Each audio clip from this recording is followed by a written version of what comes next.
Olá, Money Report conversa hoje com o Paulo Negro. O Paulo ele já comandou grandes companhias como a Tetra Pak, a Axê e a Intercement. Hoje ele está no outro lado do balcão, ele já está na área de consultoria, em conselhos de empresa, não é, Paulo? É isso. Hoje você está à frente da InConnection. InConnection é uma consultoria de estratégia. Essa é que hoje tem ocupado uma boa parte do meu tempo.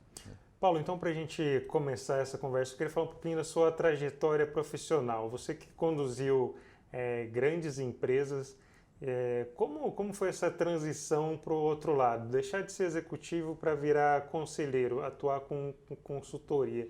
Em que momento você pensou nessa mudança? Bom, eu consciente de que tudo tem um ciclo de vida, né? Até a vida, o ciclo de vida do executivo, ele é conhecido. E a gente precisa ter essa noção. Eu trabalhei 35 anos em empresas multinacionais. Desses 35, 25 quase, 24 para ser mais preciso, foram na Tetra Pak. Desses 24, metade no Brasil, metade fora do Brasil. E no meu último ciclo da Tetra Pak, eu fui o responsável, vice-presidente para a região Américas. E estava baseado em Dallas. Então, mais ou menos, eu já via que era sempre um crescimento dentro da empresa, tendo uma responsabilidade maior, uma região maior e tudo mais. Mas eu sabia que tudo é finito. Então, eu preferia antecipar os tempos e comecei, nesse período em Dallas, a me preparar já para posições de conselho e para poder estar fazendo consultoria como hoje. Isso há quase 6 anos atrás. Eu achava que precisava de mais uma experiência profissional, uma ou duas experiências profissionais em outros ramos. Porque num determinado momento eu era o Paulo da Tetra Pak, eu não era mais o Paulo Negro, né? A identidade com a empresa era tão grande, e isso, se a gente quer oferecer conhecimento um dia, não era o ideal. Então eu tive a oferta de voltar para o Brasil e assumir a presidência dos laboratórios Axê, ramo farmacêutico, uma empresa que precisava de um choque de inovação, e isso para mim foi fantástico. Voltei, realizei essa experiência e tinha pensado então já em me juntar à InConnection, que é uma empresa que a minha esposa, Heloísa Rios, fundou. Mas surgiu mais uma oportunidade de entrar aí num segmento completamente diferente, que era o segmento da área de commodities, cimento. Então, do alimento, da embalagem para o medicamento, e aí entrar em algo completamente diferente. Isso foi muito rico. Então, eu que já tinha pensado e já tinha me preparado para parar como executivo, preferi fazer mais essa perna, onde a dinâmica é tão diferente, é tão grande, que sinceramente hoje eu me sinto mais qualificado, mais preparado para poder exercer a função de um advisor, de um conselheiro, de um consultor e assim por diante. Eu queria que você falasse um pouquinho mais sobre essa dinâmica, da diferença entre as duas atuações, entre o executivo, a pessoa responsável pelo planejamento, tocar a companhia, e o conselheiro. Queria que você falasse sobre isso. São dois mundos muito diferentes e é necessário ter esse entendimento. Se alguém que é executivo pensa em ser conselheiro, antes disso tem que fazer um trabalho quase que de reset, desculpa usar a palavra em inglês, de depuração. Porque como executivo, você está o tempo todo no balcão, né? Você está pensando em operações, em otimização de plantas, você está pensando no comercial, como é que eu vou vender, no marketing, você está a 360 o tempo todo antenado, dirigindo, apoiando. É muito operacional e é muito desgastante. E você tem que estar corrigindo rotas constantemente. Você não para muitas vezes para pensar. Dizem, né, que a função do executivo ela tem a solidão do CEO. E é verdade, você está tão assim naquele ritmo tão alucinante que às vezes você não para. A passagem para o conselho, você vai para o outro lado da mesa, como você mesmo disse. Existe uma expressão em inglês que fala né? Que o conselho, o conselheiro, ele tem que ser hands-off, ele tem que ter as mãos dele para fora da mesa, né? E uma coisa menos bonita é que fala que tem que ter o nose in, tem que ter o nariz, tem que estar fuçando, tem que estar farejando. Não sei se é bem isso, mas isso exemplifica um pouco os dois lados da mesa. Enquanto o executivo tem as mãos dentro, o conselheiro, de verdade, tem que saber quem tem que realizar a operação, tocar a operação, é o executivo, é o CEO. O conselheiro está ali para apoiar, está ali para ajudar a ir para a direção certa, para corrigir rotas, para trazer conhecimento de fora. O conselheiro, via de regra, está num outro momento da vida que ele pode viajar mais, ele pode conversar com mais gente. Então, ele tem que estar apoiando esse executivo, primeiro para acertar mais, de preferência, errar menos. É uma fonte de conhecimento e é também uma fonte de experiência que um executivo inteligente vai saber ouvi-lo. Porque, até usando uma outra expressão, eu aprendi que inteligência é você aprender com os próprios erros. Sabedoria é aprender com os erros dos outros. Via de regra, os conselheiros já erraram muito e eles podem ensinar, podem passar essa experiência para que o executivo não cometa os mesmos erros. O executivo sábio saberá aproveitar disso. E na sua carreira como executivo, como você lidava com os conselheiros e também como esse contato te ajudou nessa transição a entender como é o trabalho?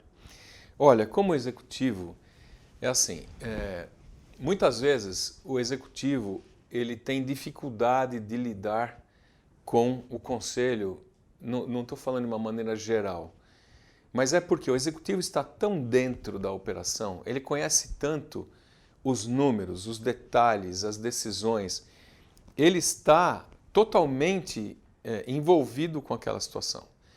O conselheiro, ele vem uma vez por mês, muitas vezes ele estuda o material com uma antecipação muito breve e ele não tem esse grau de conhecimento. Então, existe um atrito quando o conselheiro entra muito raso, querendo dar sugestões, conselhos, opiniões muito profundas com conhecimento raso. Isso, via de regra, dá um choque. Então, como que eu fazia? Eu procurava educar o conselho. Eu procurava, na medida do possível, passar as informações necessárias, as premissas, as razões, as causas das decisões e trazer o conselho junto para o processo decisório. Deu muito certo em muitas situações, em algumas eu tenho que confessar que não deu. E quando isso não dava, eu procurava sempre agir pela maioria do conselho, buscando o consenso na maioria do conselho. Aí, quando você vai com esse approach, via de regra, você consegue fazer com que a pauta ande, os projetos sejam aprovados e traga satisfação. E hoje, então, você está como conselheiro. A gente tem um cenário no Brasil que boa parte das empresas são familiares, e ao mesmo tempo a gente vê o surgimento de empresas que buscam inovação, empresas que a gente chama de startups, que geralmente são de pessoas jovens, pessoas novas que estão abrindo o próprio negócio. Pelo seu contato, pela sua experiência agora, essas pessoas estão procurando ouvir mais conselhos? Como que está?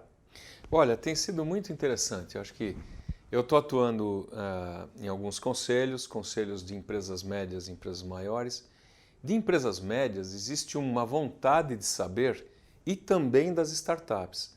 Os jovens, pode parecer que não, mas são aqueles que estão tirando o melhor dos conselheiros mais experientes.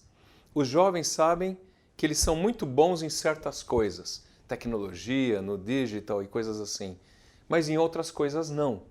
Então eles sabem aonde buscar a complementariedade. Eu estou muito surpreso com isso. Nas empresas médias também, porque as empresas médias querem se preparar hoje, muitas delas, para reforçar a governança, reforçar controle, ter uma política de compliance e tudo mais, coisa que não está na natureza do empreendedor. O empreendedor quer realizar, quer fazer negócio, quer conquistar. E alguém com um pouco mais de experiência pode dizer sim, crescer é importante, mas é importante que seja feito de uma maneira sustentável. E para que seja sustentável, precisa ter estrutura, precisa ter uma atitude, um padrão ético consistente e assim por diante. Então essa turma tem respeitado e escutado muito e tem sido muito gratificante. Então, a tendência com base nisso é que o conselheiro passa a ter um papel cada vez mais importante nas empresas. Eu não tenho a menor dúvida. O Brasil está passando por um processo de maturidade. Você tem visto uma quantidade enorme de empresas médias, empresas de dono, que estão sendo adquiridas por fundos, estão sendo adquiridas por empresas multinacionais. Estes fundos, private equity, fundos de investimento, empresas multinacionais, vão buscar empresas que já tenham uma estrutura mínima de governança, que já tenham processos robustos, que sejam sérias. Se não for assim, via de regra, depois da diligência, elas vão embora. Então, capturará mais valor, o valuation da empresa será melhor, quanto mais preparada ela estiver, inclusive para abrir capital, para trazer capital estrangeiro e assim por diante. Paulo, eu queria que você falasse também sobre, na sua avaliação, qual é o seu papel do conselheiro e também qual é o seu estilo. Então, eu tenho, por estilo, né, eu sempre procurei, em tudo que eu fiz, dar um pouco de volta aquilo que Deus me deu. Né? E nos conselhos hoje, eu não me coloco como um policial, alguém que está procurando achar defeito para, olha, saber que esse cara... Não. O que eu procuro fazer é orientar, é apoiar. Eu sei como é difícil estar sentado na cadeira do CEO, não é brincadeira. O que o CEO muitas vezes está precisando é ter alguém para conversar. Então eu dou bastante do meu tempo, mesmo fora das reuniões, do regimento, eu procuro apoiar e me colocar à disposição. E também para preparar este executivo para saltos maiores, para que possa levar a empresa para um outro nível, dar uma espécie de coaching para que ele possa almejar mais. Né? Então essa é a forma como eu procuro atuar. E Paulo, para a gente encerrar essa entrevista, falar um pouco sobre cenário econômico. Você que foi executivo, cuidava ali do planejamento, tinha que ter um conhecimento muito grande sobre para onde a economia está indo. E agora, como conselheiro, também precisa dar esse suporte para as companhias. Né? Queria saber a sua avaliação sobre o cenário econômico brasileiro e quais as projeções para os próximos meses e próximos anos. Bem, eu estou vendo o copo meio cheio, né? Ou seja, eu sou otimista por natureza, mas realista também. Eu acho que a gente passou um período muito difícil nos últimos meses, um governo que levou tempo para se entender, para se acomodar. Eu vejo que agora começa a entender melhor o papel, cada um sabendo melhor o seu papel.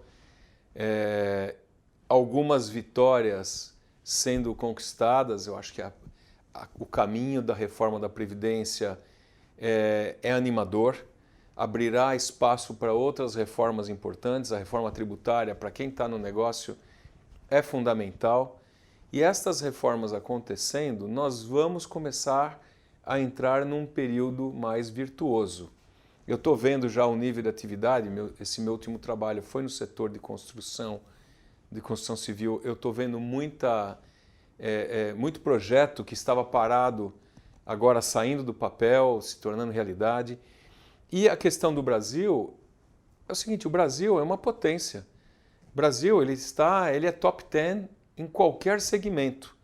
O que precisa agora é trazer o emprego de volta, trazer a capacidade de investimento de volta, dar segurança jurídica para o investidor, para quem está vindo de fora, e os próximos 4, 5 anos nós viveremos, eu estou bastante confiante, nós viveremos um período virtuoso, um período de crescimento.